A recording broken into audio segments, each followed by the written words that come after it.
Boa noite a todos e todas e todes. Meu nome é Letícia, sou professora Letícia Chantre, de Química, do IFRJ Campus Paracambi. Estamos aqui na mesa de encerramento do segundo encontro no GED do IFRJ Campus Paracambi. Representações e representatividade. A questão LGBTQIA+, em debate. A nossa mesa de encerramento conta com a participação de dois convidados ilustres, a professora Maria Clara Brito da Gama e o professor Renato Moreira. A professora Maria Clara é doutora em Sociologia pelo Instituto de Estudos Sociais e Políticos da Universidade do Estado do Rio de Janeiro, mestre em Sociologia pela Universidade Federal de Minas Gerais e bacharel em Ciências Sociais também pela Universidade Federal de Minas Gerais. Foi bolsista de pós-doutorado no programa de pós-graduação em Sociologia e Antropologia da Universidade Federal do Rio de Janeiro. Atualmente, a professora é pesquisadora associada ao Núcleo de Estudos de Sexualidade e Gênero da Universidade do Estado do Rio de Janeiro. Tem experiência na área de Sociologia Política, atuando principalmente nos temas de sexualidade, direitos LGBTQIA+, e o Congresso Nacional. A palestra de hoje, a professora irá proferir a fala sobre as despatologizações da homossexualidade e da transexualidade. O professor Renato Moreira possui bacharel em turismo, licenciando em química, especialista em educação ambiental, mestre em educação, doutor em educação em ciências e saúde pela Universidade Federal do Rio de Janeiro. O professor atua no Departamento de Gastronomia do Instituto de Nutrição Josué de Castro, da Universidade Federal do Rio de Janeiro. O professor é idealizador e coordenador do curso de extensão universitária Transgarçone, voltado para a educação profissional de pessoas transgêneras na gastronomia. Irá proferir a palestra Transgarçone, inclusão de pessoas trans na gastronomia. Os dois terão cerca de 30 minutos para falar um pouquinho sobre o seu trabalho, suas atividades, e depois a gente deixa aberto para as perguntas. Eu posso começar com a professora Maria Clara? Boa tarde a todas, todos e todes. Quase boa noite. É uma satisfação enorme estar aqui com vocês hoje. Quero agradecer a Julieta, ao Nugedes, a comissão organizadora desse evento tão enriquecedor e tão pertinente. Agradecer ao meu companheiro de mesa, o Renato, a nossa mediadora Letícia, ao pessoal do apoio técnico e a todas, todos e todes que nos acompanham hoje aqui. Eu vou falar um pouquinho sobre as distintas identidades que constituem os movimentos LGBTQIA+, e vou falar sobre os processos de despatologização da homossexualidade e da transexualidade. O processo de despatologização da homossexualidade aconteceu muitos anos antes do que o processo de despatologização da transexualidade, e eu tenho algumas hipóteses sobre isso, mas eu não vou falar essas hipóteses agora, eu quero que a gente pense isso juntos, tá? Bom, pessoal, em geral, nós falamos muito sobre os movimentos LGBTQIA+, que são movimentos de lésbicas, gays, bissexuais, travestis, transexuais, queers, intersexo e assexuais, como se fossem movimentos, de certa forma, homogêneos e unificados, mas hoje eu vou falar um pouco sobre as diferentes identidades que compõem esses movimentos e sobre algumas tensões entre essas identidades. Eu vou estabelecer principalmente distinções entre movimentos homossexuais e movimentos travestis e transexuais. E falarei também sobre os processos de despatologização dessas identidades. Bom, seguindo uma ordem cronológica, eu vou começar falando sobre o movimento homossexual brasileiro, que foi um movimento que antecedeu o movimento atual que nós conhecemos hoje como LGBTQIA+. Bom, a partir de meados da década de 70, com o retorno de intelectuais e artistas do exílio imposto pela ditadura militar, começaram a surgir grupos com propostas de discussões e atuações políticas no que se refere à homossexualidade. Não que antes não existissem espaços de sociabilidade homossexual no país, existiam, mas o movimento político propriamente dito, voltado para o Estado, visando garantir direitos, é diferente de espaços de sociabilização. E esses movimentos políticos, eles de fato, tanto o João Silvério Trevisan, quanto Simões e Facchini, destacam que esses movimentos começaram mesmo em 1978, com dois acontecimentos que marcam o início desses movimentos homossexuais. Um desses acontecimentos foi o lançamento do jornal O Lampião da Esquina. E o outro acontecimento foi o surgimento do Grupo Somos. O Grupo Somos surgiu em São Paulo para discutir essas questões em torno da homossexualidade. Ele inspirou outros grupos de militância homossexual em todo o Brasil. E logo na primeira fase do movimento homossexual brasileiro, ocorreram encontros nacionais que reuniram diversos grupos, e entre as primeiras reivindicações estava a despatologização da homossexualidade. Mas como que é essa despatologização? É a partir da retirada da classificação de doença mental perante os órgãos de saúde. Então, nesse período, não se falava em despatologizar a transexualidade. Vamos falar um pouquinho das identidades que constituíam o movimento homossexual brasileiro, que isso vai ficar um pouco mais claro. Bom, entre essas identidades se destacavam gays, que foram inclusive pioneiros, e lésbicas, que chegaram um pouquinho depois e participavam do movimento homossexual. Existiam várias tensões entre lésbicas e gays. As lésbicas se sentiam muito desvalorizadas pelos homens gays, elas percebiam comportamentos machistas por parte desses homens, e em um certo momento elas se desligaram do Somos e criaram um grupo independente, o GALF, Grupo de Ação Lésbica Feminista. Bom, nesse período, as travestis eram excluídas. Os gays e as lésbicas militantes, isso eu estou falando, gente, do início dos anos 80, eles tinham um alto grau de escolaridade e pertenciam às camadas médias e altas da população. As travestis, de modo geral, eram marginalizadas, sendo também menos escolarizadas. Além disso, essas tinham posturas mais contestatórias, o que reforçava o afastamento por parte de gays que buscavam maior credibilidade social. Então, o movimento homossexual brasileiro participou da Assembleia Nacional Constituinte, que foi quando houve a Assembleia para elaborar a Constituição Federal de 88, que é a Constituição que é válida até hoje. Foi a primeira vez que um representante gay entrou no Congresso Nacional para pleitear um direito. Nesse momento, os representantes do movimento homossexual eles fizeram questão de estabelecer distinções entre os gays, aos quais eles representavam, e as travestis. Então, é interessante pensar, eu vou falar um pouquinho mais sobre isso, que nesse momento as travestis elas eram referidas com pronomes masculinos e elas eram vistas como uma variação dos gays.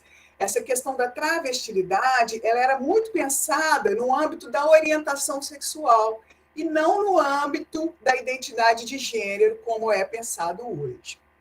Então, as travestis elas só foram incluídas nas siglas dos movimentos das minorias sexuais em 1995. Então, e nesse momento, as pessoas transexuais seguiam invisibilizadas. No início do movimento homossexual brasileiro, os bissexuais eram vistos com desconfiança pelos gays e pelas lésbicas. eles eram acusados de serem indecisos, de enfraquecerem o movimento, de não se posicionarem, de serem enrustidos. Para vocês terem uma ideia, a letra B de bissexuais só foi incluída na sigla dos movimentos em 2005. Bom, vou falar um pouquinho sobre os movimentos de travestis e transexuais. Enquanto os movimentos em torno da orientação sexual, eu vou até fazer um parênteses bem breve para estabelecer a distinção entre orientação sexual e identidade de gênero. A orientação sexual diz respeito ao desejo do indivíduo. Ele é hétero, o desejo dele se orienta para uma pessoa de um outro gênero. Ele é homossexual, o desejo dele se orienta para uma pessoa do mesmo gênero. Se ele for bissexual, o desejo dele se orienta para mais de um gênero. Agora, a identidade de gênero, ela diz respeito ao sentimento subjetivo do indivíduo em relação ao próprio gênero. Então, após e se o indivíduo se identifica com o gênero que foi atribuído a ele no nascimento, ele é um indivíduo cis. Se ele não tem essa identificação, ele é um indivíduo trans. Então, falando um pouquinho sobre esses movimentos de travestis e transexuais, ao longo da década de 60, o termo travesti possuía uma conotação diferente da que lhe é conferida atualmente, significando um estado temporário. As expressões em uso na época eram estar em travesti ou estar travestido. Aos poucos, o termo passou a se referir a uma categoria identitária. Em termos políticos, o movimento das travestis não se organizou concomitantemente ao movimento homossexual brasileiro, mas apenas a partir do do início da década de 90. Essa organização dos movimentos de travestis se deu de dois modos. Uma de forma autônoma. As próprias travestis se organizaram para reagir à violência policial que elas sofriam nos locais de prostituição. Só que uma outra forma que esses movimentos começaram foi por intermédio de organizações não governamentais que combatiam o HIV/AIDS, que se alastravam entre as travestis. Em 1992, foi criada a primeira Associação Brasileira de Travestis, a Associação das Travestis e Liberados, Astral. Liberados é como se fossem os simpatizantes do GLS. Em 1993, ocorreu no Rio de Janeiro o primeiro encontro nacional de travestis, o ENTLAIDS, que contou com a participação de 95 participantes de 5 estados diferentes. E a partir desse encontro, novos grupos militantes foram formados, novos encontros foram organizados. Aos poucos foi sendo constituída uma rede de grupos travestis militantes, a Renata. Eu vou falar muito brevemente sobre algumas tensões que ocorriam entre travestis e mulheres trans. Era muito em torno das nomenclaturas. Então, teve um congresso internacional no Brasil que vieram mulheres trans de outros países que queriam que todas as travestis e mulheres trans daqui se classificassem enquanto mulheres trans. As travestis não quiseram. Então, ocorreram essas tensões. Há tensões também entre mulheres trans militantes, porque algumas falam que outras mulheres abandonam a luta e a militância após as realizações das cirurgias de redesignação de gênero, e aí essas mulheres trans migram para os movimentos feministas, então isso gera atritos, conflitos. É interessante falar, para finalizar essa questão das identidades, sobre os homens trans, porque eles foram os últimos a ingressarem nos movimentos de pessoas trans. Foi somente em 2011, no 18º ENTLAIDS, que a participação de homens trans nos debates foi formalmente aberta. O primeiro encontro... Gente, vocês estão me ouvindo bem? Perfeitamente. Beleza, eu vou continuar. O primeiro encontro nacional que reuniu mulheres e homens trans aconteceu em 2012. Nesse encontro, tiveram tensões entre essas identidades. Alguns dos homens trans se sentiram discriminados pelas mulheres trans. Uma queixa recorrente dos homens trans é que esses são acusados de quererem gozar dos privilégios da masculinidade, ao mesmo tempo em que não são reconhecidos enquanto homens. Essa afirmação é do João Nery, que é um homem trans, pesquisador, ativista. Bom, em 2012 foi fundada a Associação Brasileira de Homens Trans, a ABHT. Entre as primeiras demandas estava a despatologização da transexualidade, o uso do nome social e a aprovação de leis antidiscriminatórias. Em 2013, os homens trans, as pessoas trans, de modo geral, conseguiram que o SUS passasse a incluir travestis, mulheres trans e homens trans no processo transexualizador. Assim, essas pessoas passaram a ter acesso à hormonioterapia, acompanhamento psicológico e algumas cirurgias. Bom, falando um pouquinho sobre a despatologização da homossexualidade, que aconteceu primeiro, em 1948, primeiro é importante falar sobre a patologização. E aí eu vou lembrar um pouquinho do Foucault, do Michel Foucault, até o livro que está aqui, A História da Sexualidade. O Foucault explica como que os discursos em torno da sexualidade, que foram fomentados por várias instituições, desde a igreja até a psiquiatria, as escolas, foram produzindo discursos sobre o sexo para regular o sexo, as práticas que podiam ser feitas, o que não poderia ser feito. E esses discursos, eles criaram verdadeiras redes de poder e de saber que constituíram o próprio mecanismo, a própria sexualidade, o dispositivo da sexualidade moderna. Dentro desse processo, vários discursos surgiram falando que certas práticas não seriam morais. Com o tempo, esses discursos foram passando do campo da moralidade para o campo da medicina. Então, em 1948, a Organização Mundial de Saúde incluiu a homossexualidade sob o termo homossexualismo.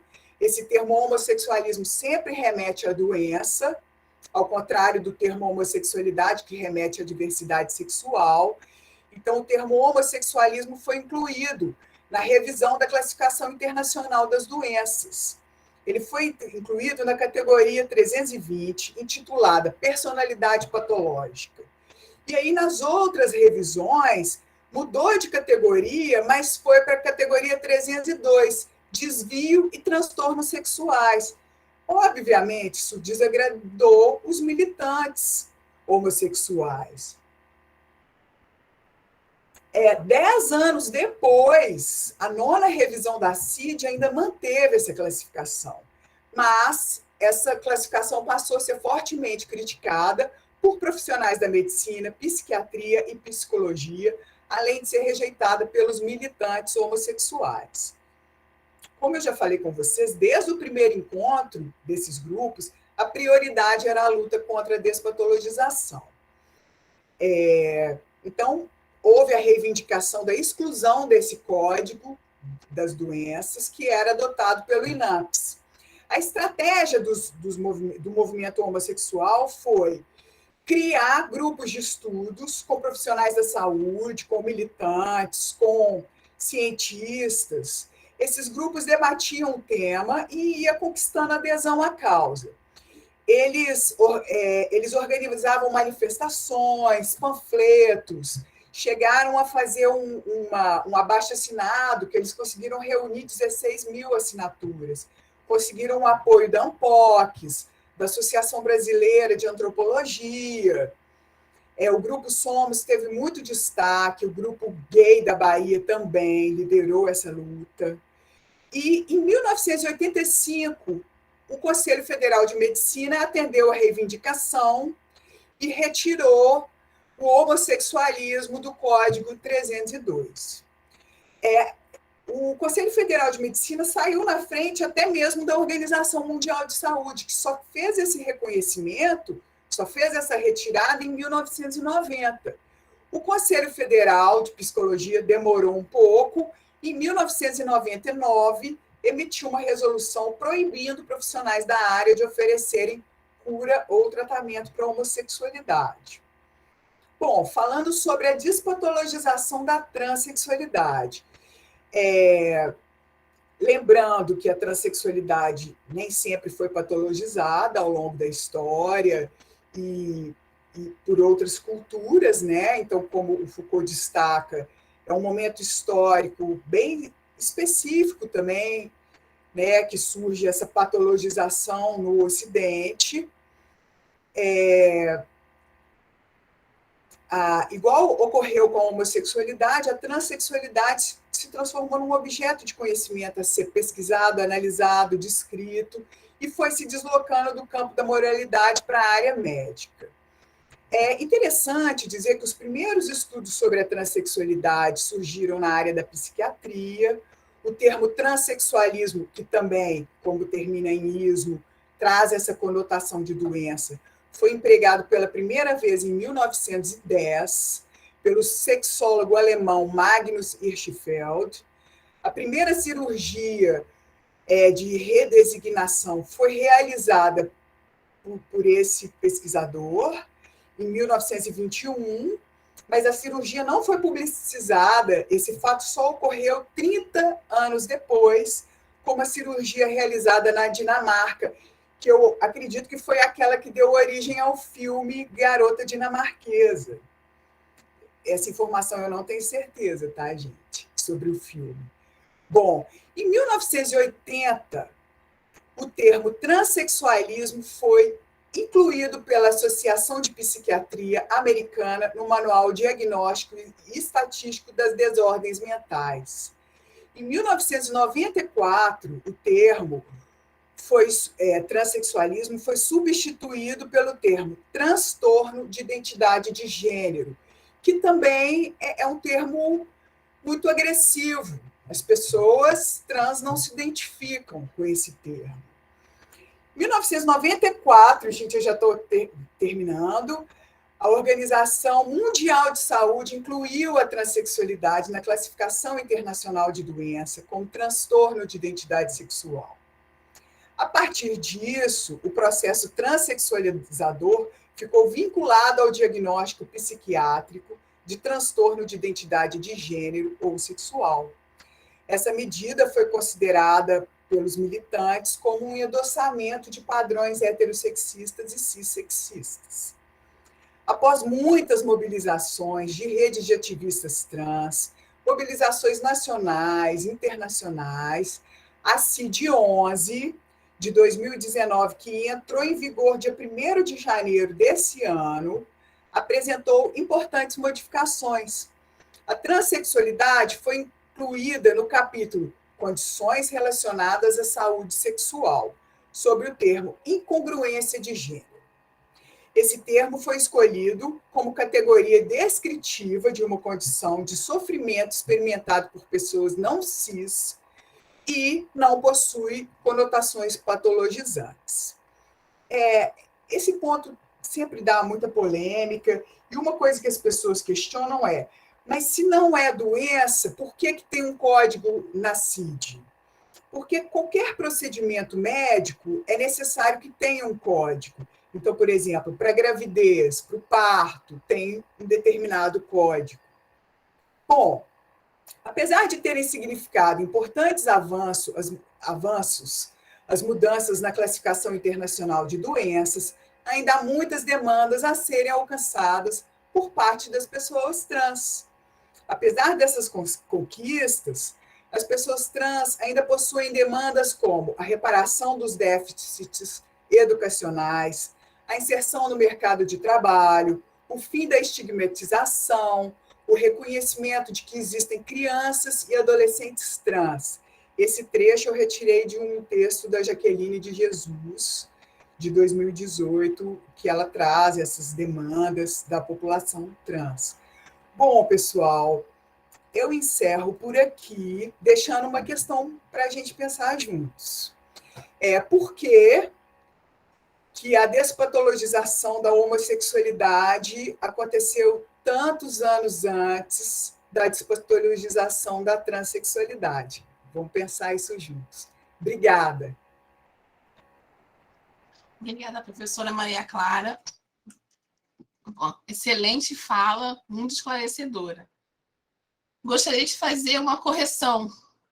Eu cometi um erro. Ao apresentar o professor Renato, eu disse Renato Moreira, quando na verdade deveria anunciar Renato Monteiro. Desculpe, professor Renato. E passar a palavra ao professor Renato Monteiro. Vamos lá, então, vou pedir para passar um videozinho que eu trouxe para vocês. Ok, vou botar para rodar.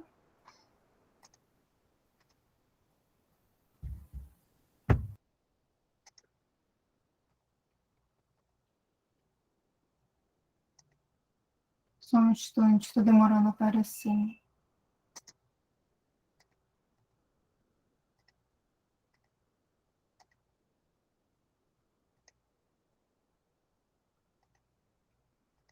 Agora, Paixão, antes de eu me despedir, tem uma matéria sobre uma iniciativa bacana da UFRJ. Qual? É um curso que capacita pessoas trans para o mercado de trabalho. Um levantamento mostra que só 4% dos transgêneros têm emprego formal. A reportagem que a gente vai assistir agora é do Rogério Coutinho.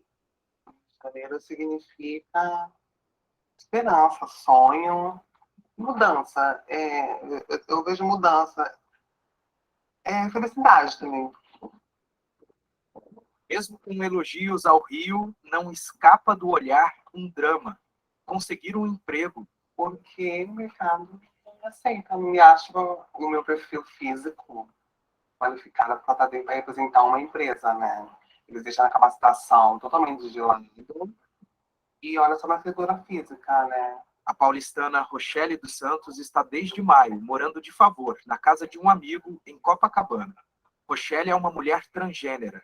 Tem formação profissional como técnica de gestão empresarial e como cabeleireira, mas nunca teve a carteira de trabalho assinada. Na minha vida, eu já participei mais ou menos de mais de 200 entrevistas de emprego. Eu participei de uma seleção com mais de 80 pessoas. Eu me senti totalmente qualificada para entrar na empresa, só que quando eles foram discutir quem ia ficar ou não, era um espelho e eu consegui ler através do lábio deles uma pessoa dizendo para contratar e outra disse não, é trans. É um retrato das dificuldades enfrentadas pelos transgêneros no mercado de trabalho. Um levantamento da Associação Nacional de Travestis e Transsexuais mostra que apenas 4% dessas pessoas têm trabalho formal, a maioria de pessoas com a pele branca. E aí, com poucas chances, pelo menos 90% das pessoas trans acabam se prostituindo em algum momento da vida. Durante um período, por 3 vezes, eu tive que me prostituir, porque eu tinha que pagar minhas contas, de comer, e eu não via mais uma oportunidade de ter um trabalho formal, entendeu? Então, foi ali que eu tirei minha sobrevivência durante um tempo. A prostituição ficou para trás. Há 6 anos, Rochelle sobrevive fazendo bicos. E há 1 mês, ela descobriu este caminho. Uma vez por semana, vem aqui na UFRJ. Ela e outros colegas enxergaram aqui uma alternativa contra o desemprego. É o projeto Transgarçone, que foi criado para qualificar profissionais trans. Esse cafezinho aqui tem aroma de esperança. Ele é diferenciado do profissional. A aula no laboratório é sobre café. Aprendi um pouco a selecionar grãos, a verificar o selo de qualidade nos cafés do supermercado. E às vezes em casa, eu fico assim, pô, mas você vai comprar esse café? Tem como comprar um cafezinho melhor, assim, um pouco mais ácido, com uma torra? Eu tô quase um mestre no café.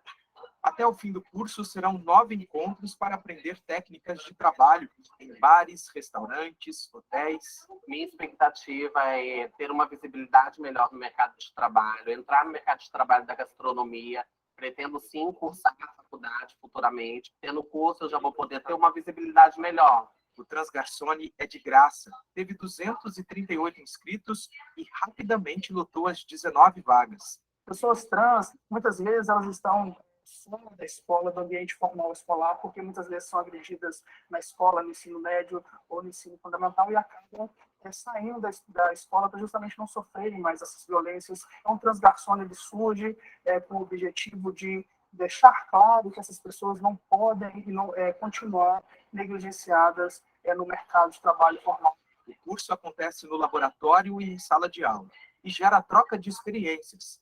Os professores do Transgarçone são alunos de gastronomia da UFRJ. A gente aprende com os próprios alunos, as suas experiências de vida, a gente não pode negar que eles têm experiências anteriores, então a gente aprende muito sobre respeito também, como lidar com as pessoas, eu acho que isso é muito importante, e até o aprendizado profissional também. É uma forma da gente, enquanto aluno, passar para a sociedade um pouco do nosso conhecimento. A esperança da Rochelle agora se concretizou. Ela conseguiu uma vaga no restaurante. Eu tive essa chance e eu espero corresponder para mim com êxito, entendeu? Porque é o meu sonho e a oportunidade que as pessoas estão me dando a credibilidade, a confiança de poder estar ali junto com as pessoas e ter um trabalho formal e poder crescer muito dele, né? Fazer uma carreira.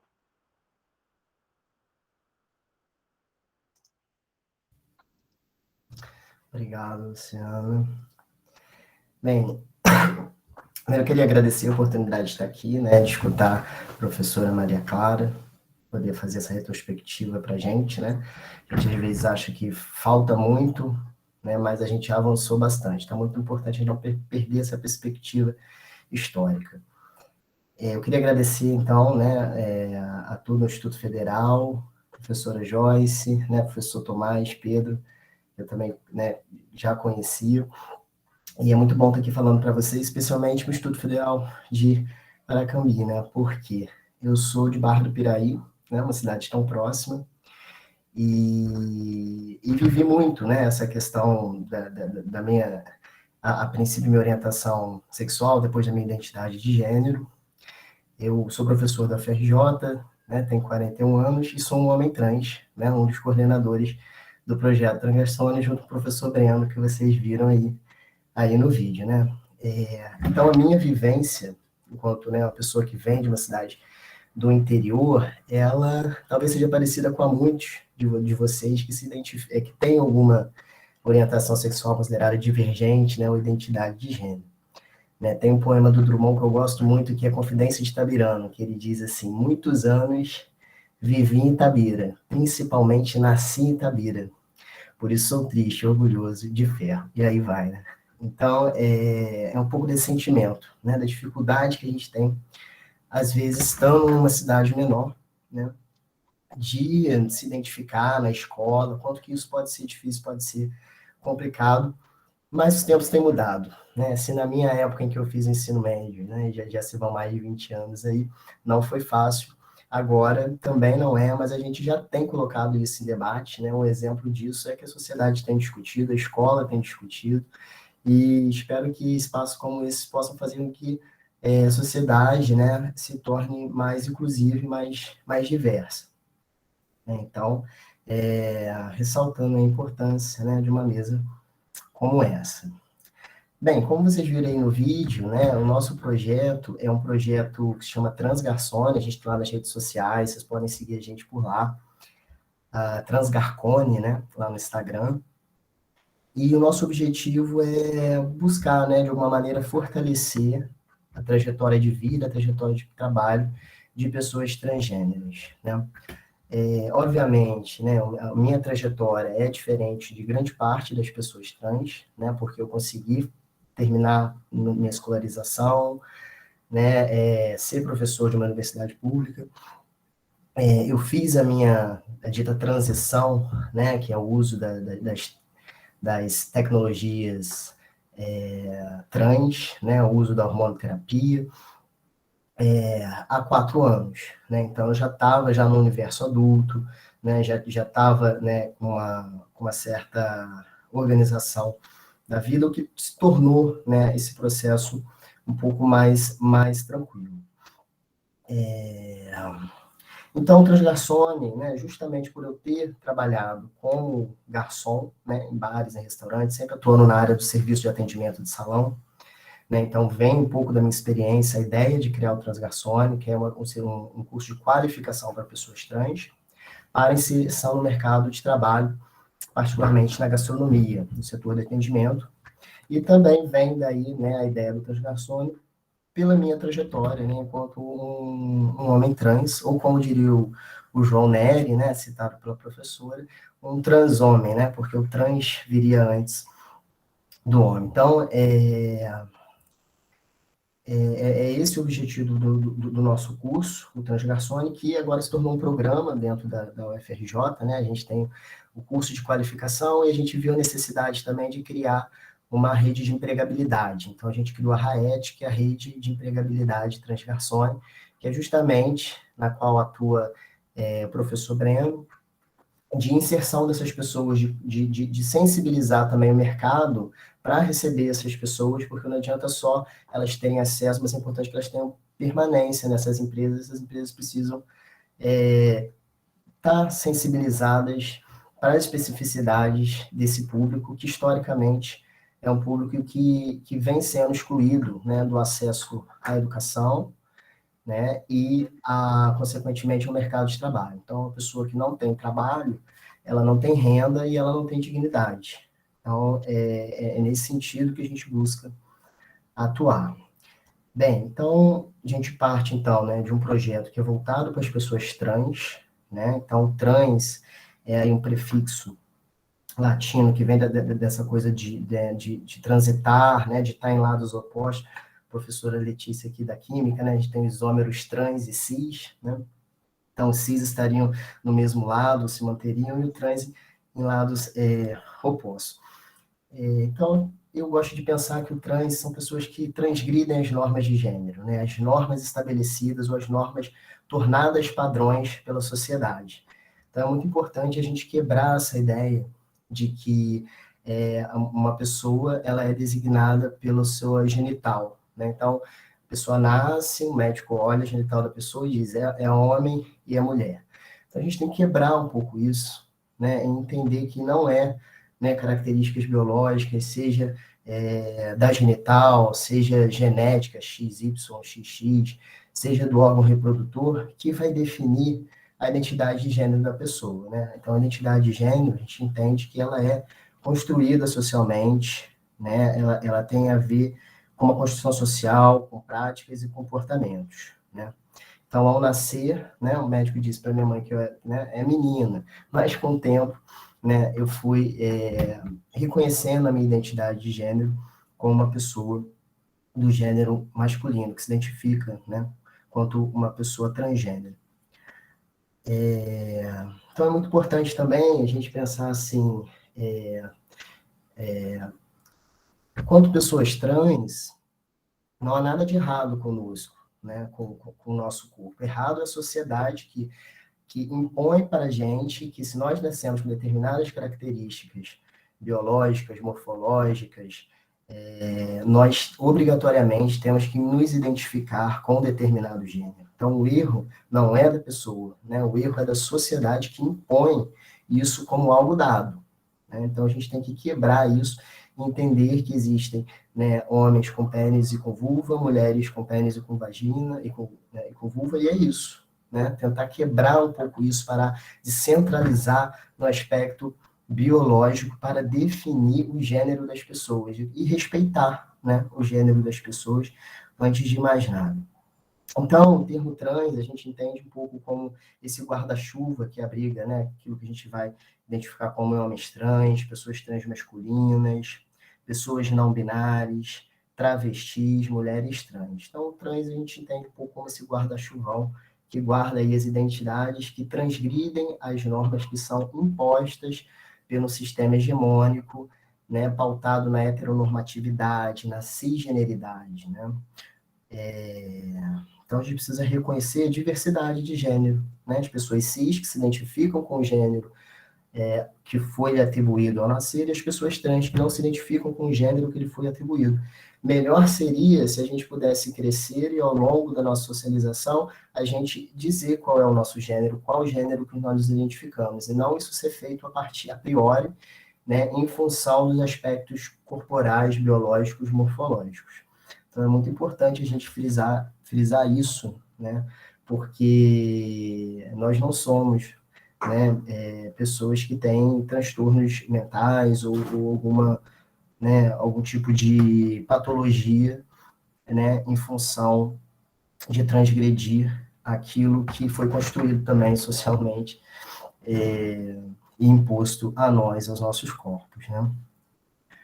Bem, então, o curso ele surge um pouco, né, dessa pegada da gente tentar transformar um pouco, né, eu acho que fortalecer essas trajetórias de vida, essas trajetórias de trabalho, e a gente trabalha justamente nessas duas perspectivas, né? Uma delas é a educação, entendendo que existe uma grande dificuldade das pessoas trans, né, ao assumirem seus corpos, né, corpos divergentes, e aí a gente está falando que o corpo fala, né, ele tem signos, tem uma linguagem corporal, né, ao se assumirem pessoas trans ou não se identificarem, elas são relativamente excluídas, né? Sofrem diversos tipos de violência em casa, né?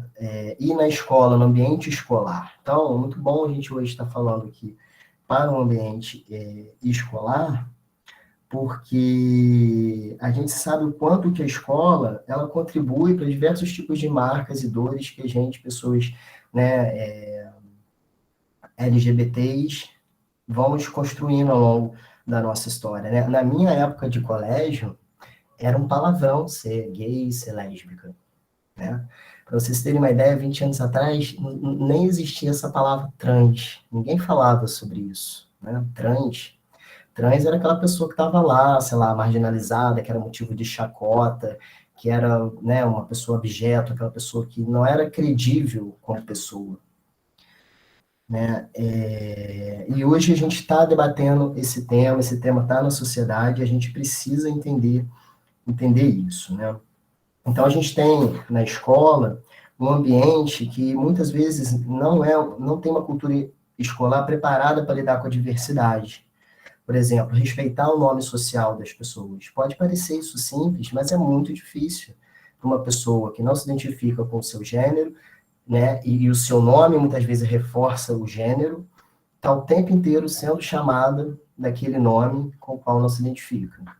Então, por exemplo, para mim foi muito difícil, muito tempo, principalmente em um determinado momento em que eu me identifico mais claramente como uma pessoa trans, porque, como eu falei, na minha época de juventude, isso não era uma opção, não existia o trans, né? Ser chamado, por exemplo, de Renata, né?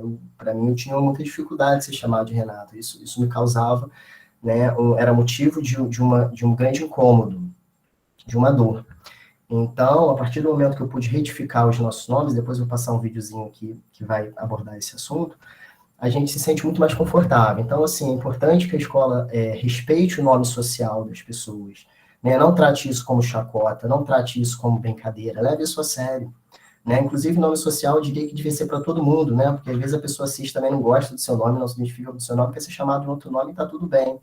Né? É importante a gente respeitar o nome pelo qual as pessoas querem ser chamadas, o nome com o qual elas se identificam. Então, assim, é muito importante que a escola ela esteja aberta para a diversidade, que ela respeite o nome social dos alunos.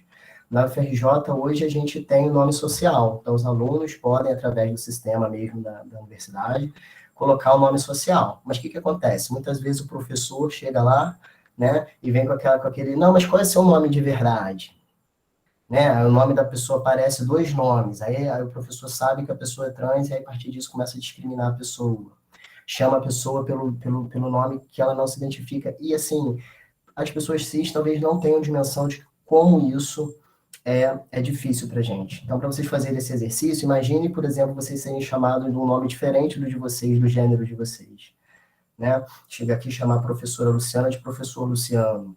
Né? Provavelmente, se ela não se identifica como Luciano, ela vai sentir um incômodo. E esse incômodo é pertinente, porque toda hora estão te chamando, né? Então, ele é recorrente. Então, assim, o nome não é uma questão menor. É muito importante a gente respeitar o nome das pessoas. Outra questão importante, o banheiro, né? O banheiro, a gente tem que respeitar o banheiro que a pessoa relativo ao gênero da pessoa. A gente tem vários casos de pessoas trans que acabam tendo, né, problemas de saúde, contingência urinária, porque ficam horas sem poder ir no banheiro, porque sabe que se entrar naquele banheiro, né, ele vai estar sujeito a tipos de violência, de agressão, de chacota. Então, a questão do banheiro é uma questão muito séria também, né, principalmente quando a pessoa, às vezes, é não binária, né, que transita entre os gêneros. E aí, que banheiro que ela vai, né, gente? Poxa, vamos combinar, né? O banheiro é uma coisa básica, né? E a gente vai fazer o quê no banheiro? Vai fazer coisas, né, do dia a dia, nossas funções mais primárias, né?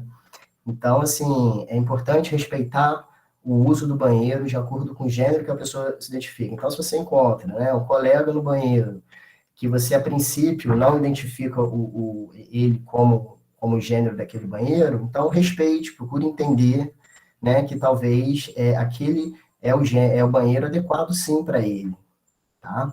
Então é muito importante também essa questão do banheiro e a questão do uniforme, né? As escolas que usam 2 tipos de uniforme, também respeitar o uniforme da pessoa. Então, por conta disso tudo que eu falei, a gente acaba tendo das pessoas trans uma evasão voluntária do colégio.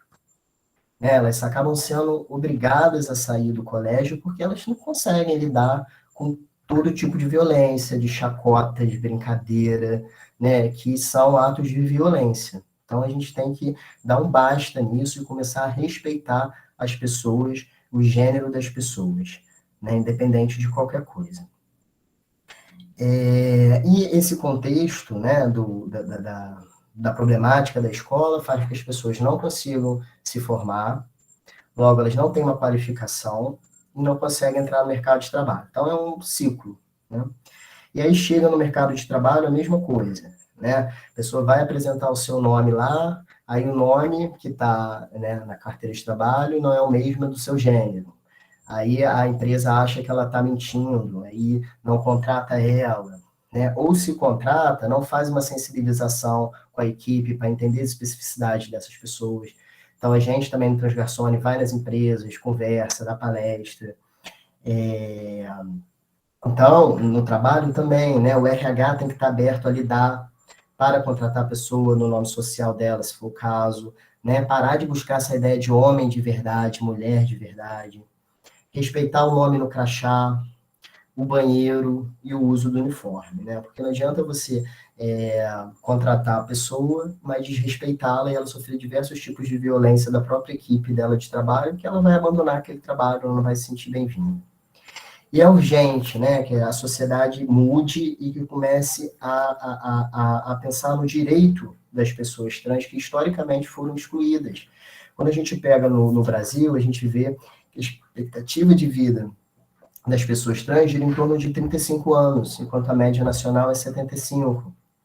Né? Então, assim, é uma população que passa por diversos tipos de violência, que é morta, morre mais, né?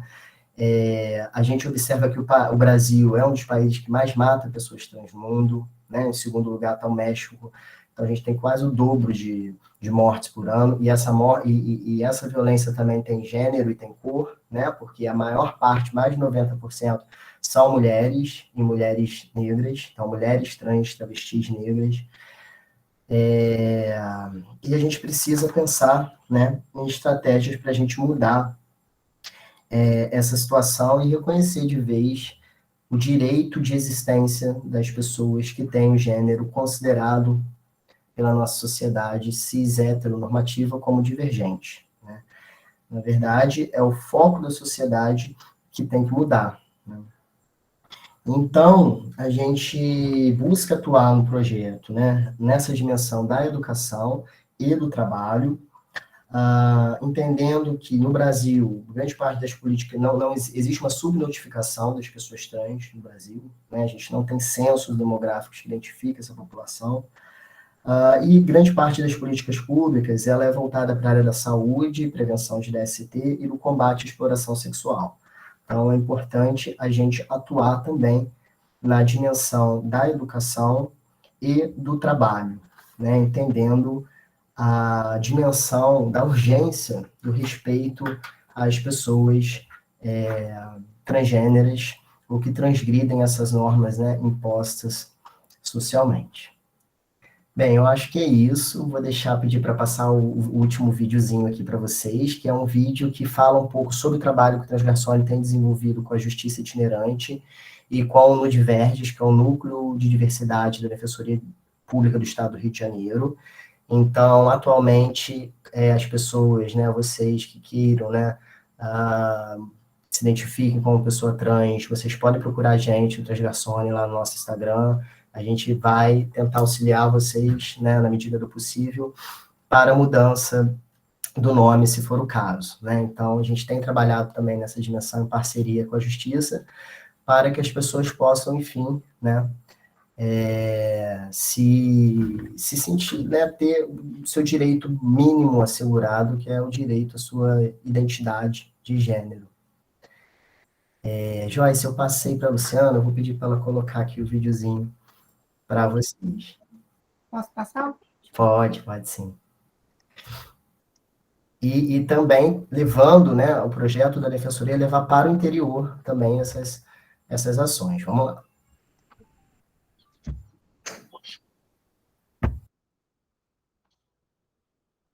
No espaço cedido pela Fiocruz, na zona norte do Rio, cerca de 90 trans e pessoas não binárias aguardam para serem atendidas pela Justiça Itinerante. Eu estou muito animado também, nervoso aqui, mas é uma história, com certeza. Desde 2018, pessoas trans podem solicitar a retificação dos documentos para o gênero feminino ou masculino diretamente em cartório, sem a necessidade de ação judicial.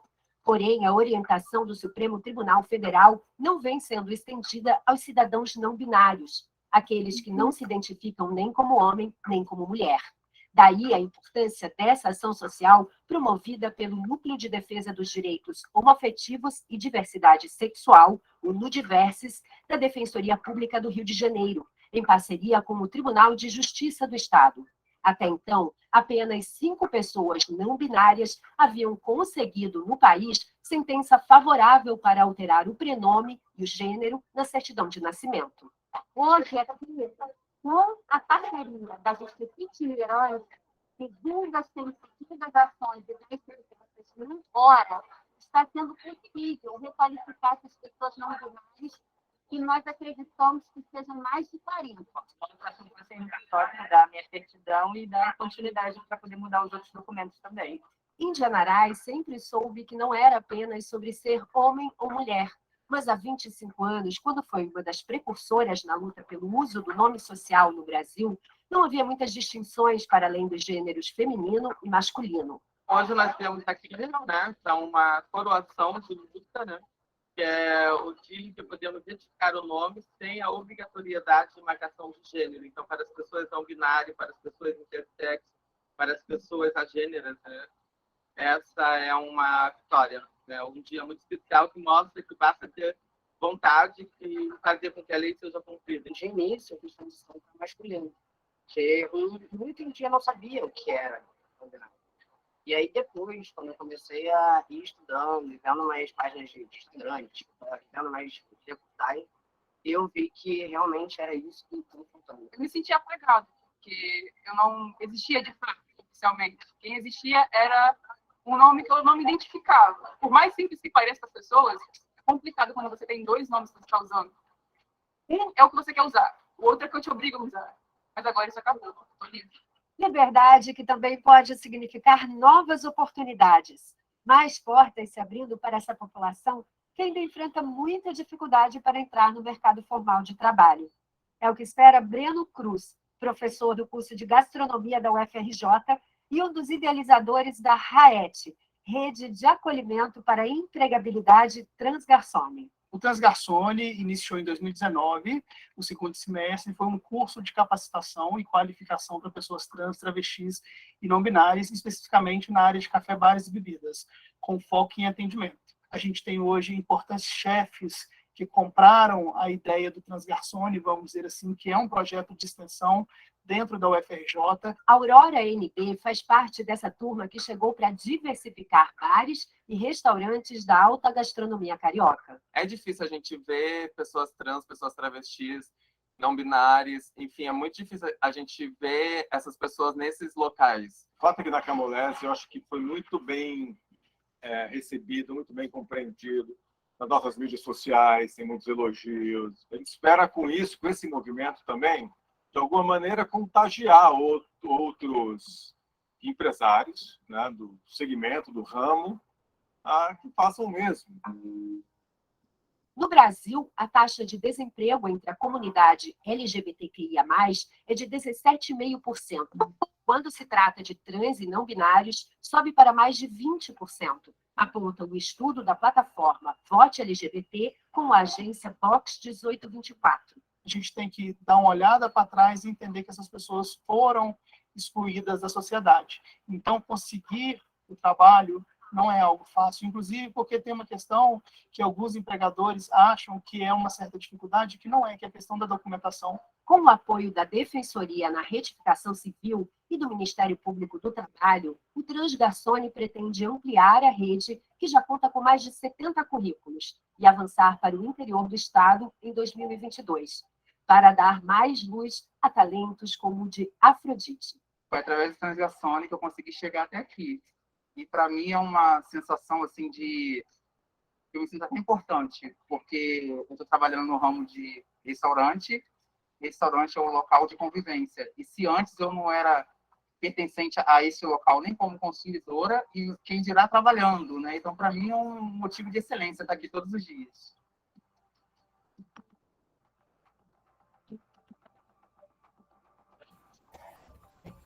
Isso aí, obrigado, gente.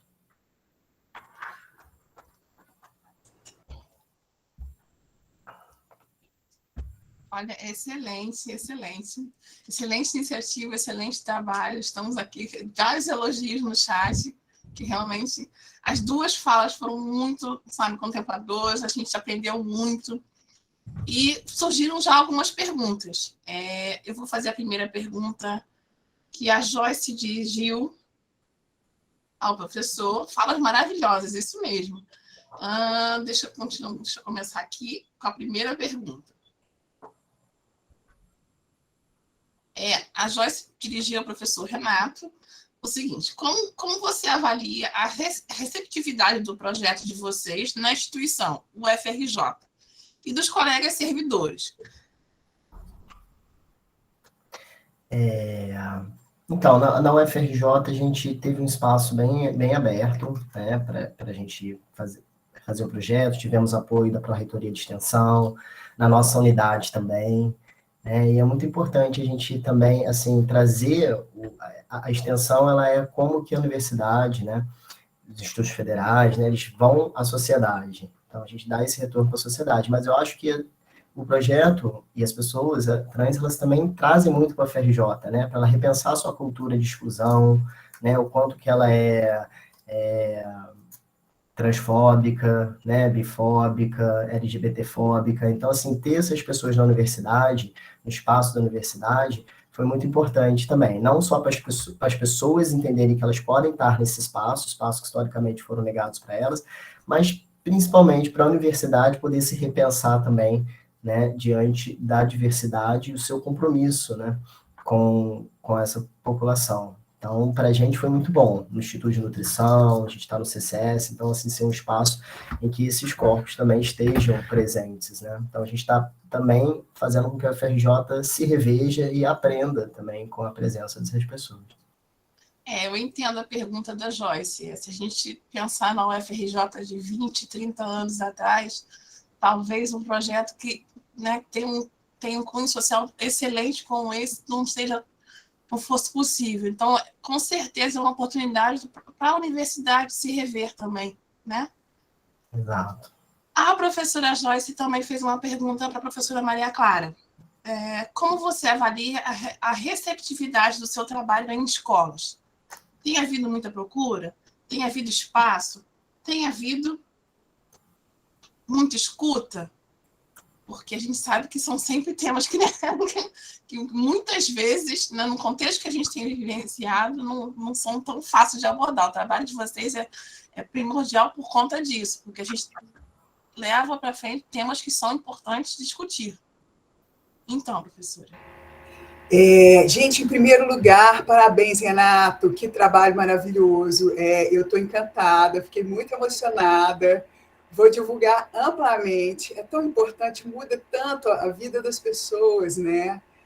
E você falou muito sobre a questão do nome social, e eu fiquei pensando como que no vestibular, no Enem, isso é uma questão complicada, né? Porque muitas pessoas não conseguem fazer a prova, já perderam a prova por causa dessa questão dos nomes, né? E essa questão dos banheiros que você trouxe, são coisas tão básicas, né, gente? São tão elementares, a gente já tem que avançar nisso tudo, né? A Joyce que fez a pergunta para mim foi: Joyce, eu costumo fazer apresentações para o pessoal de universidades. Eu acho muito interessante dialogar com pessoas mais jovens, com o pessoal das escolas, mas, assim, eu não tive essa oportunidade, eu sempre converso com o pessoal das universidades, assim, não sei por quê, talvez porque eu esteja nesses núcleos, né, de pós-graduação e os debates acabam ficando ali, mas eu tenho muito desejo de sair e conversar com as pessoas mais jovens, né? E eu acho que há uma demanda para essa conversa, porque eu tenho visto muitos meninos trans, meninos jovens, de 12, 13, 14, 15. Aí um dia alguém me falou, tá na moda. Eu falei, gente, não é moda. É uma questão, lembrando um pouco da fala do Renato, lembrando do que o Sidney Terrell fala, estrutura de oportunidades, né? Hoje, há uma estrutura de oportunidades para as pessoas saírem do armário. Nos anos 80, não tinha, gente. Minha juventude aí, lá pelos anos 80, 90, gente, eram coisas impensáveis. Não é que as pessoas não tivessem essas identificações, não quisessem, mas é porque não haviam essas oportunidades. As pessoas não falavam tanto disso, desses temas. Era muito difícil. Então, eu acredito que a gente tem avançado muito. Foi como o Renato falou, porque a gente fica sempre pensando o que falta conquistar. Mas a gente tem que lembrar das mudanças e o que já foi feito, o que já foi conquistado, né? Acho que é por aí. Deixa eu só tentar, até para ficar mais claro o porquê da minha pergunta, né? Que é uma demanda, que há uma demanda, eu tenho certeza. E os colegas aqui, a Letícia e a Julieta, principalmente, que estão aqui presentes, nós fizemos parte no ano passado. Fizemos parte, não, desculpa. Nós fizemos um projeto chamado Nós Mulheres, né? E isso foi muito impactante do ponto de vista acadêmico, também do ponto de vista humano e humanitário. E a gente se deparou com uma situação em que algumas alunas relatavam a questão da patologização, né? E a reboque dessa ideia, a ideia da cura, né? A ideia de que precisa de um conserto, né? E que vem aumentando muito em função do fundamentalismo religioso. Então, eu acho que essa demanda que me ocorreu quando eu te fiz a pergunta, ela é muito ela é muito maior do que parece. Eu acho que é mais do que uma demanda, uma convocação para que pessoas como você venham falar para esse público mais jovem, né? É urgente, porque eles estão se submetendo a coisas em função de toda essa bagagem de preconceito, estão sendo submetidos a coisas horrorosas, porque ainda não entenderam ainda não se depararam com falas maravilhosas como a sua, né? E peraí, então é isso, então eu posso estar liberto disso tudo, não é bem aquilo que o líder da minha religião apontou como errado, como pecado, como doença, como algo a ser corrigido. Então, talvez não tenha chegado tão claramente essa convocação a vocês, sabe? Vocês que estudam com tanto primor essa temática. Mas venham mais vezes, fazer isso que vocês estão fazendo hoje no nosso núcleo, né? Porque esse jovem precisa ouvir isso com o profissionalismo que vocês trouxeram ao longo do dia de hoje, coroado com a fala de vocês dois agora ao final. Porque a nossa molecada lá, eles entram na escola com 15 anos, alguns até com 14, e vão até os 20 e pouquinho, assim, e eles saem de lá muito transformados. Mas imagino eu quantas outras escolas precisam ouvir vocês, jovens nessa mesma faixa etária, que muitas vezes não terminam nem a escolaridade mais básica. Então, um pedido assim, de coração, que isso seja dito para esse público jovem para ontem, para que eles entendam a profundidade do que você tem pesquisado ao longo desses anos todos. Era isso.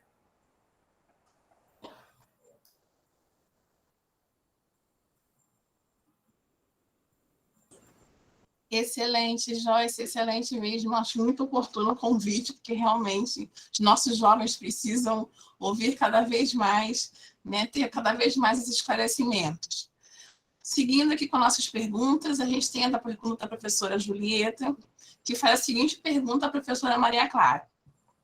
Quais são os principais movimentos da bancada conservadora no Congresso, no debate sobre a despatologização da homo e da transexualidade? Difícil, deu enrolada.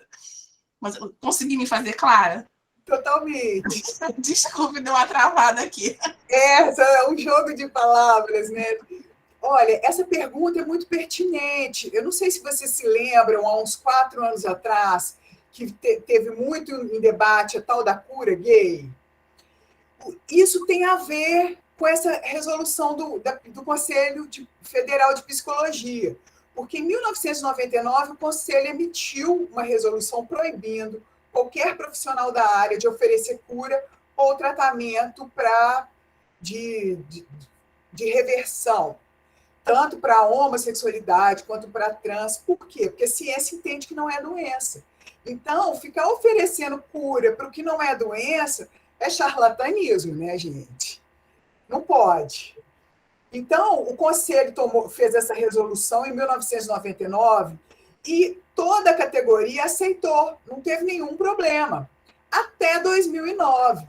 2009, tinha um outro psicólogo que saía oferecendo cura, mas por conta própria, e o Conselho caçava, processava e tudo, até que em 2009, quando o Clodovil Hernandes, que era deputado federal, faleceu, entrou no lugar do Clodovil um coronel, entrou na vacância, e ele tomou as dores da psicóloga Justino, que tinha sido processada pelo Conselho, e falou, não, peraí, gente, isso está errado, o Conselho Federal de Psicologia não tem essa competência de impedir profissionais da área de exercerem livremente as funções, estão cerceando a liberdade de orientação, estão cerceando a liberdade profissional. Eles distorcem os argumentos, eles apresentam argumentos jurídicos, mas para escamotear questões morais, na verdade. Então, eles falaram que o paciente tem a liberdade para procurar o tratamento que quiser, o psicólogo tem a liberdade para oferecer o tratamento que quiser. E não é assim.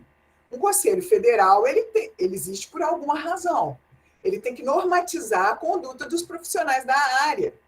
Então, veio à tona no Congresso Nacional todo um debate se volta a patologizar, que é permitir a oferta de cura, ou se mantém a despatologização, e aí os movimentos LGBTQIA+ venceram, o Conselho Federal de Psicologia também, e essa despatologização foi mantida. E, gente, eu posso fazer uma pergunta para o Renato? Pode. Eu quero saber como vocês se resolveram na pandemia, se vocês fizeram alguma atividade online ou se vocês tiveram que interromper.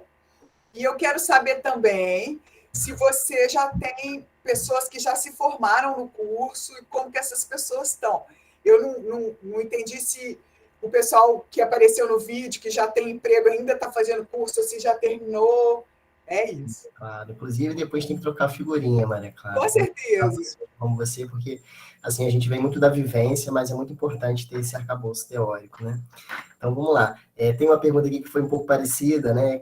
Quantas pessoas a gente já empregou? A gente já conseguiu empregar em torno de 20 pessoas. Todas as pessoas do curso, a gente teve o presencial em 2019, que quiseram, né, trabalhar na gastronomia, foram empregadas. A Rochelle hoje tem 2 empregos, né? Tá escolhendo lugar para, né, para trabalhar agora, está em outro restaurante. Ficou 2 anos no Boleias Bar, que é o Bar L aqui do Rio. E a Dani também, que apareceu no vídeo, está empregada, trabalhando como cozinheira. E a gente tem um banco de currículos. Então, a gente tem hoje cerca de 70 currículos e a gente está permanentemente, né? Quem entra lá no Instagram vai ver, a gente contrata, divulga vaga, está o tempo inteiro em contato com o mercado de trabalho, né? A gente agora recebeu um prêmio de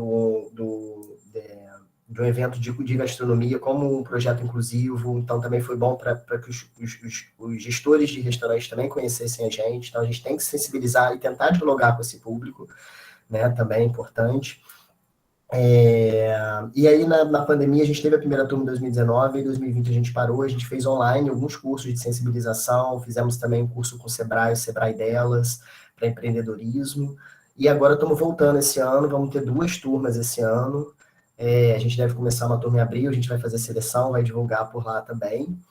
E a ideia é a gente ter essas turmas e a gente também está buscando apoio. Então, a gente está com o apoio do Ministério Público do Trabalho agora e também da Pernod Ricard, que é uma empresa de bebidas. E eles estão ajudando a gente poder ter uma bolsa, né? Porque foi muito difícil no início, a gente teve várias dificuldades. Por exemplo, a gente não tinha transporte para as pessoas chegarem, sabe? A gente teve que conseguir transporte, alimentação, tudo sem recurso nenhum, com uma bolsa de extensão. Então, no início foi bem difícil, né? Mas agora a gente está se estruturando melhor para a gente poder também, né, entender que muitas dessas pessoas têm essa necessidade, né? A questão da vulnerabilidade.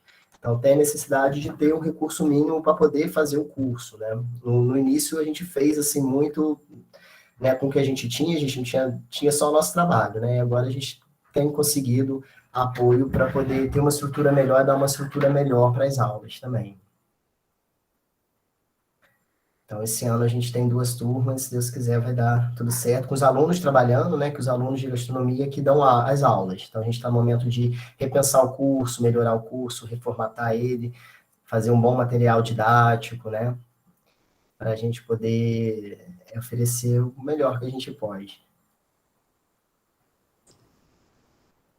A professora Luciana fez uma pergunta muito parecida. Ela perguntou, né, se tinha dados de contratação dos discentes concluintes do Transgarçone. Eu acho que você respondeu. Tudo bem, Luciana?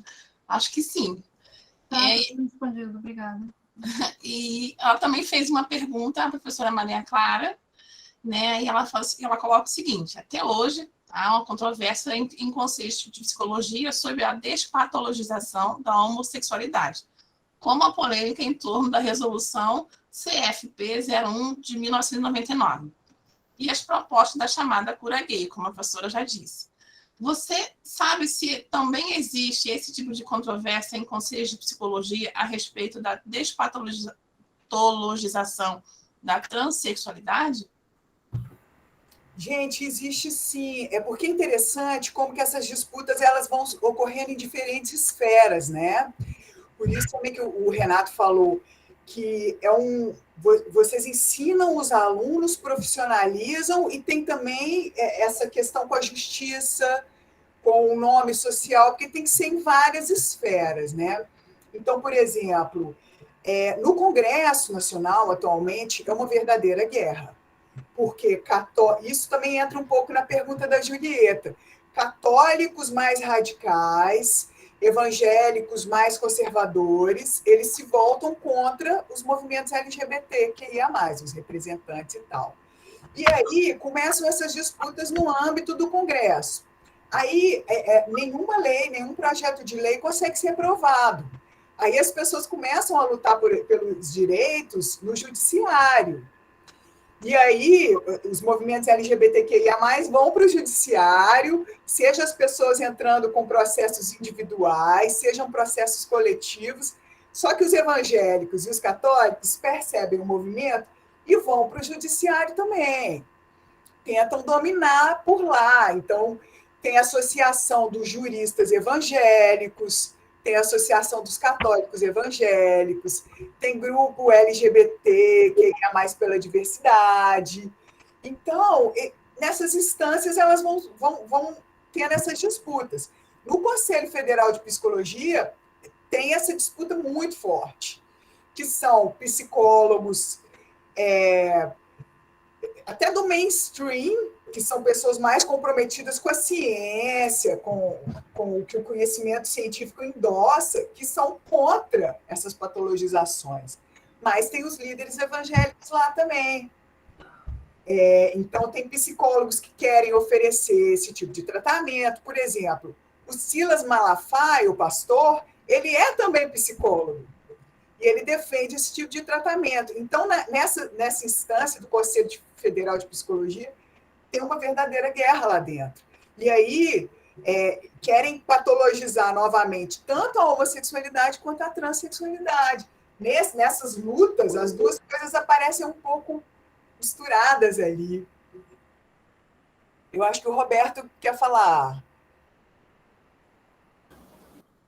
Quero sim. Estou abrindo a câmera aqui para aparecer.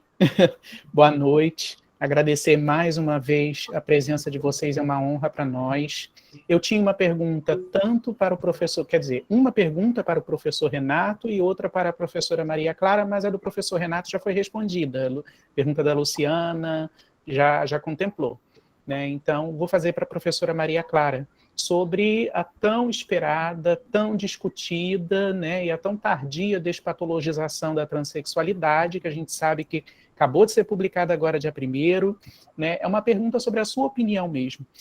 A gente sabe que ao longo de toda essa discussão que se estendeu por tantos anos, havia um cuidado dos ativistas para que se evitasse que o resultado de toda essa batalha não fosse estou lavando minhas mãos de vocês. Tipo, nós estamos tirando vocês da lista de doenças, então agora se virem com as suas questões. Né? Isso para que essas pessoas tivessem acesso a seus tratamentos e tudo. E aí nós chegamos a essa solução de incluir no CID como condição de saúde equiparável à gravidez, né, saúde da velhice, etc. e tal, como incongruência de gênero. A minha pergunta é sobre a sua opinião mesmo, né, independente dos tratamentos, né, que no Brasil a gente sabe que existem, mas que estão precários agora, longas filas de espera, mas quanto à classificação, a senhora acha que a gente chegou num lugar bom, um lugar legal, tipo, ou dá para melhorar ainda? Está fechado o microfone. Eu acho que dá para melhorar. Não considero um lugar bom. Ainda é uma classificação incômoda, o fato de estar nessa classificação. Eu não considero satisfatório. Acho que tem uma longa luta para se pensar nisso, nessa questão. Eu não tenho...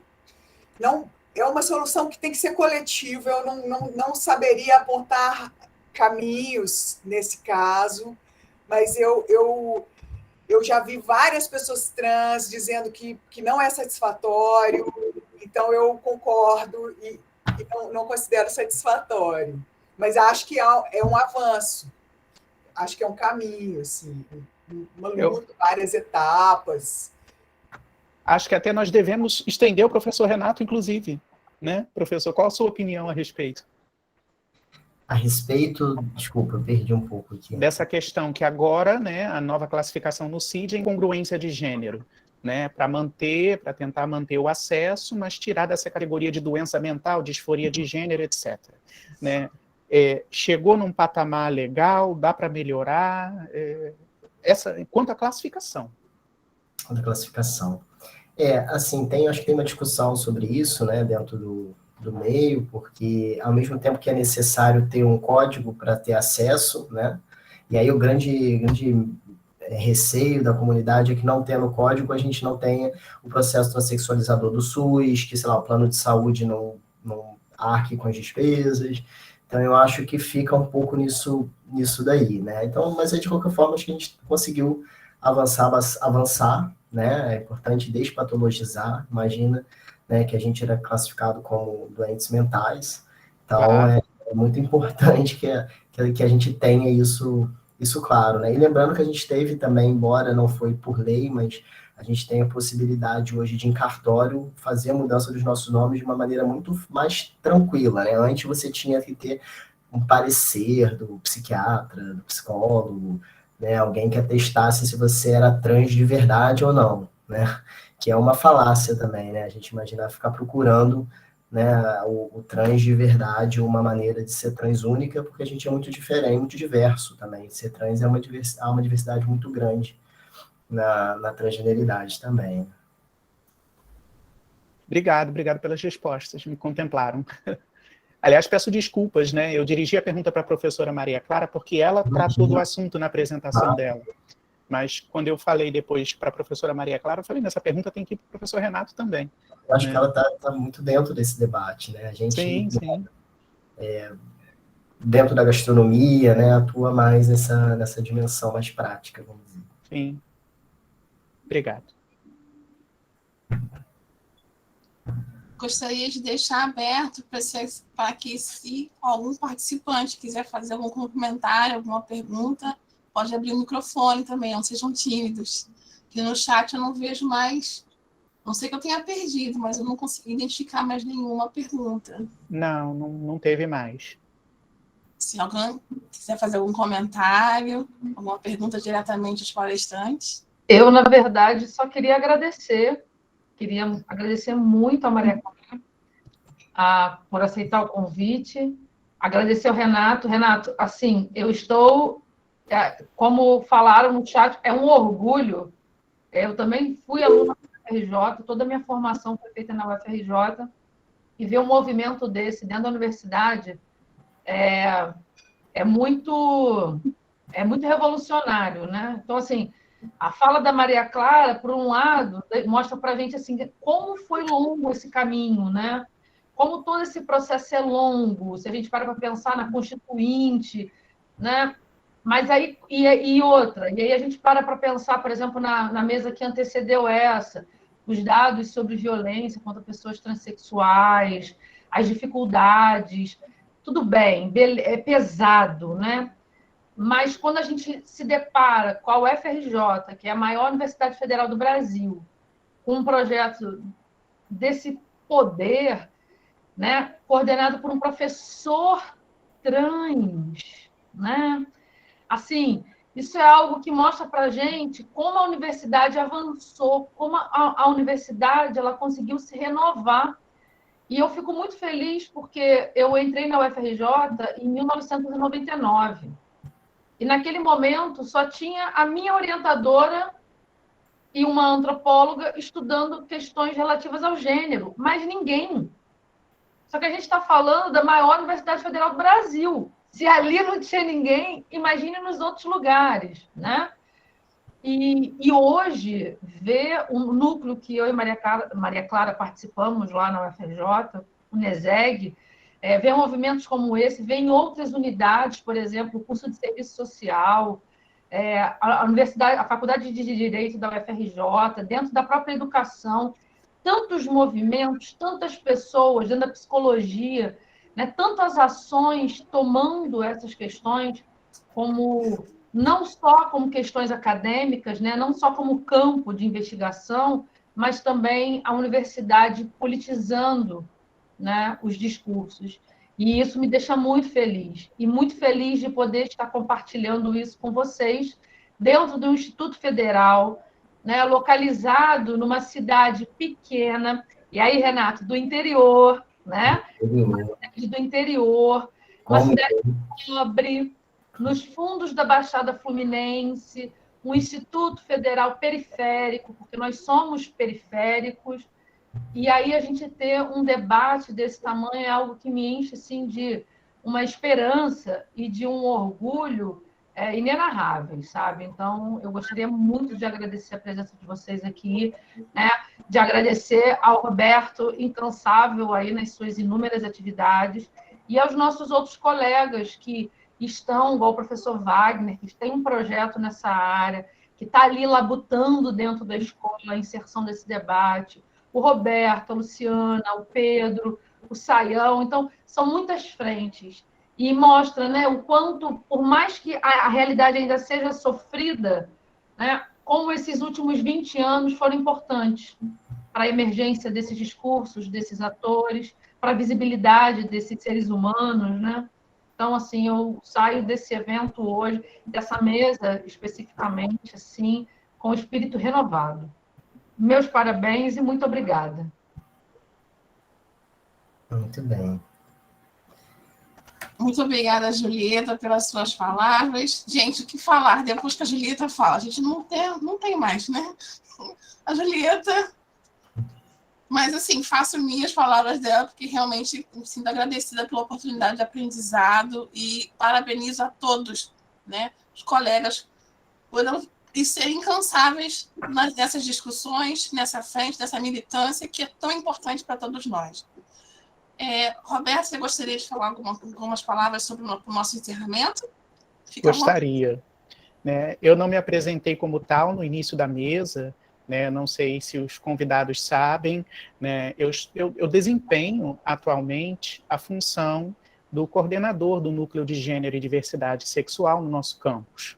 Né? É uma função que eu desempenho em conjunto com todos os meus colegas que estão aqui, com a Luciana, com a Joyce, com a Letícia, com a Julieta, com o Pedro, enfim, temos vários nomes, a Renata, a minha vice-coordenadora, né? O Marcelo Saião.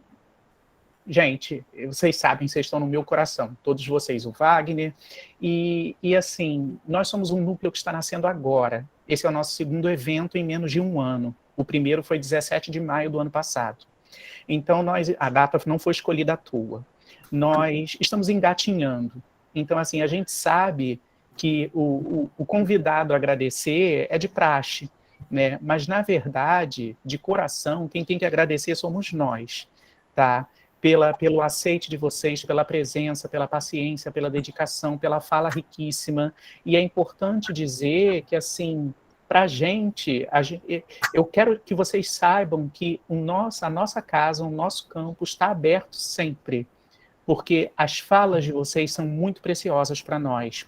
Quando eu digo nós, eu estou falando para o Instituto como um todo, para os nossos alunos, para os nossos colegas. Então, assim, queremos os contatos, queremos os WhatsApps, queremos os Instagrams, e vai ser uma honra que, quando vocês tiverem uma nova pesquisa, uma novidade, um avanço, uma conquista, que vocês se sintam livres para dizerem assim, opa, podemos conversar aí, podemos criar um evento, a gente abre um evento, a gente abre uma sala, mesmo não um dia de evento, mas, sabe, um evento pontual, porque isso nos engrandece, nos enriquece muito, e os nossos alunos são muito abertos a isso. Então, é uma honra muito grande.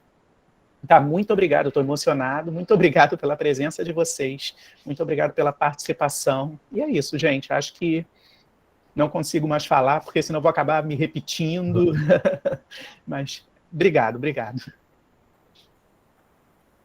obrigado a todos também, os monitores também que nos ajudam. Eu quero agradecer, dizer que eu também fiquei muito emocionada, foi muito potente essa mesa, esse seminário, e esse grupo tão forte que vocês estão me dizendo que é novo, e eu já acho que é super maduro, que maravilhoso. Muito obrigada. Adorei estar aqui com vocês, com o Renato. Está sendo maravilhoso, gente. Obrigada demais. Legal. Eu queria agradecer a todos também, né? Muito importante, para mim é muito importante estar aqui. Eu que sou menino, né, de cidade pequena, né? Então, assim, eu sei o quanto é difícil a gente crescer em cidade pequena, a gente se identificar com uma pessoa LGBT, não é fácil, é muito dolorido muitas vezes, né? Mas eu quero dizer para vocês que vocês fiquem tranquilos, né? Que o tempo ajeita tudo e que cada um tem seu tempo também, né? Cada um tem seu tempo. Eu tive meu tempo, vocês vão ter o tempo de vocês, né? Os alunos LGBTs, que muitas vezes ainda estão se pensando como LGBT, pensando se na sua identidade, sua orientação sexual, que tenham calma, né? E que reflitam, que busquem informações, que estudem, que, né, busque entender o que acontece com vocês e que tudo tem seu tempo, né? Assim, outra fala também é para os amigos não LGBTs. Então, é muito importante a gente ter, né, parceiros nessa luta contra a transfobia, contra a LGBTfobia. Então, assim, se você percebe que um colega de você tem um gênero diferente, né, que ele talvez tenha uma expressão de gênero que não condiz com aquilo, né, que a heterossexualidade preconiza, então, busque se aproximar dele, né? Pergunte para ele como ele quer ser chamado, né? Tente não enfatizar muito um gênero, né? Se você percebe que, de repente, é uma pessoa que, né, eu me vendo, né, que é a Renata, mas que tem uma expressão masculina, então, assim, busque muitas vezes não chamar ela no feminino, né? Se você tiver abertura, pergunte para ela como ela gostaria de ser chamada, chamade, né? Ou como você tira o gênero, como como eu posso te chamar? Que eu te chame. Como você quer que eu te chame? Né? Isso é muito importante. Parece pouca coisa, mas assim, pode ter certeza que para aquela pessoa isso vai fazer uma diferença enorme, porque muitas vezes em casa a pessoa não é compreendida, mas as amizades, né, são a nossa segunda família. E é muito rico a possibilidade da gente também acompanhar essa pessoa, participar do processo dela de descoberta, porque quando a gente transiciona, os amigos transicionam com a gente, né? Todo mundo em volta transiciona também. Então, esse é o meu recado, né? Deixar aqui para vocês, né, entenderem que as coisas podem melhorar, tenham o tempo de vocês e respeitem o outro, sejam aliados nessa luta também. A gente precisa de pessoas aliadas aos LGBTs que entendam o respeito, né, reforcem a cultura do respeito aí da inclusão. Gente, eu preciso agradecer também, né? Para mim é extremamente importante fazer parte de tudo isso, né? Como professora da casa, como membro de vários núcleos lá no campus Paracambi, é uma felicidade muito grande. Eu quero terminar justamente falando do que o Renato acaba de dizer, né? A importância dos aliados em todos os processos de luta. Porque quando a gente pensa que só negro pode falar de racismo, né? Que só gay pode falar... Não existe um só.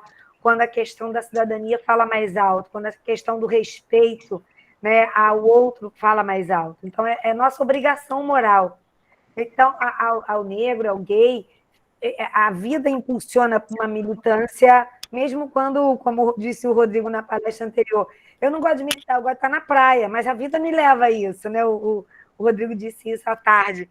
E aí a vida impulsiona, mas é tão bom ser aliado que a vida impulsiona a gente até quando não dói na nossa própria pele, porque sentir a dor do outro tem que ser combustível suficiente para a gente entrar na luta lado a lado, ombro a ombro, ainda que a gente não se coloque nesse lugar, porque não é para colocar, a gente está no lugar de aliado, né?